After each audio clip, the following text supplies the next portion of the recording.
एक high court का जज माननीय रघुवीर सिंह, उनकी एक नज़र में अपराधी कांप उठते थे और उनके फैसले इंसाफ की किताबों में सुनहरे अक्षरों में लिखे जाते थे।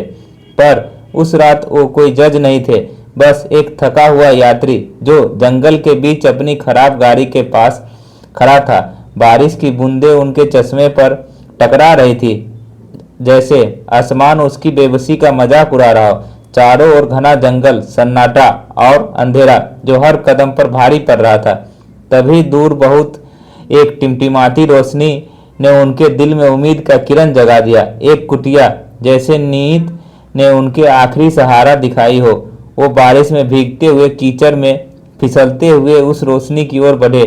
कुटिया के लकड़ी के दरवाजे पर पहुंचे। हाथ कांप रहे थे, ठंड और थकान ने हौसला तोड़ दिया था। फिर भी उन्होंने हिम्मत बटोरी और दरवाजा खटखटाया। खटखट, खामोशी, और फिर दरवाजा धीरे से खुला। दरवाजे पर खड़ी थी एक औरत, खूबसूरत, पर उसकी आंखों में संकोच और सतर्कता। लंबे काले बारिश में भीगे थे। साधारण हरी साड़ी में सादगी और गरिमा झलक रही थी। जज साहब ने गहरी सांस ली और विनम्रता से बोले, माफ कीजिए, मेरी गाड़ी खराब हो गई है, बाहर तूफान है, क्या मैं बस एक रात यहाँ रुक सकता हूँ? औरत ने एक पल ठिठकी और उसकी आंखों में डर था, पर कहीं एक इंसानियत थी। धीमे स्वर में बोली, मैं यहाँ अकेली रहती हूँ। जज साहब ने अपनी पहचान का वजन रखते हुए कहा, देखिए, मैं हाई कोर्ट का जज हूँ, मुझसे आपको कोई खतरा नहीं है। इंसानियत की नाते बस एक रात की पनाह दे दीजिए। औरत ने पल भर सोचा। उसकी आंखें जज साहब की चेहरे को पढ़ रही थी। फिर धीरे से दरवाजा पूरा खोला और बोली, ठीक है, पर एक बात बता दूं, इस कुटिया में सिर्फ एक ही कमरा है और एक ही बेड है। जज साहब ने सख्ती और गर्व के साथ जवाब दिया, आप चिंता ना करें, मैं हाई कोर्ट का जज हूँ, मेरे संस्कारों में घटियापन नहीं है। रात की गहराई, कुटिया में सन्नाटा, सिर्फ बारिश की रुनझुन और लकड़ी के फर्श पर टपकते पानी की आवाज, दोनों ने अपनी मर्यादाएं निभाई। जज साहब और वह औरत एक ही बेड पर सो गए। बीच में एक तकिया रख दिया। ना कोई बात, ना कोई हरकत, बस इंसानियत का एक अनकहा वादा। सुबह की पहली किरण ने कुटिया को छुआ। बारिश थम चुकी थी। जंगल में पक्षियों की चहचहाट और हवा की ताजगी ने एक नया सवेरा बुन दिया। जज साहब बाहर निकले। हवा में ठंडक थी और कुटिया के पीछे एक खुला आंगन दिखा। वहां एक अजीब नज़ारा, ढेर सारे मुर्गे इधर उधर घूम रहे थे और सिर्फ दो ही मुर्गियां थी। जज साहब की भवें तन गई।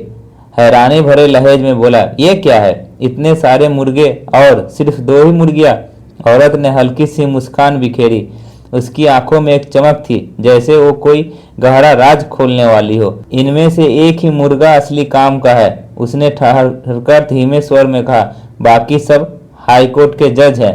जज साहब एकदम खामोश, उनकी आंखों में ठहराव, जैसे कोई अनकही सच्चाई उनके सीने को चीर गई हो। और वो औरत की बात का वजन समझ गए। वो चुप रहे, फिर धीरे से मुस्कुराए, एक हल्का सा सिर झुकाया, जैसे उस औरत की बुद्धि और हिम्मत को सलाम कर रहे हो। बिना एक शब्द कहे वो अपनी गाड़ी की ओर बढ़ गए और उनके कदमों में अब वो घमंड नहीं था, उनकी आत्मा को नई समझ ने छू लिया था। उस औरत की बात, वो मुर्गों की बात उनके दिल में गूंजती रही। वो इंसाफ की कुर्सी पर बैठने वाले जज थे, पर उस दिन वो इंसानियत की अदालत में खड़े थे। तो सुनने वाले, तो आपको यह कहानी कैसी लगी कमेंट कर जरूर बताएं। क्या आप भी सिर्फ जज बनकर रह गए हो या वो असली मुर्गे बनोगे जो सचमुच फर्क लाता है?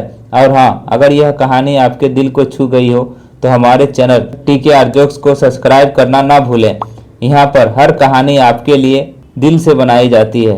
और हाँ, अगर यह कहानी आपके दिल को छू गई है तो हमारे चैनल TKR जोक्स को सब्सक्राइब करना ना भूलें। यहाँ पर हर कहानी आपके लिए दिल से बनाई जाती है।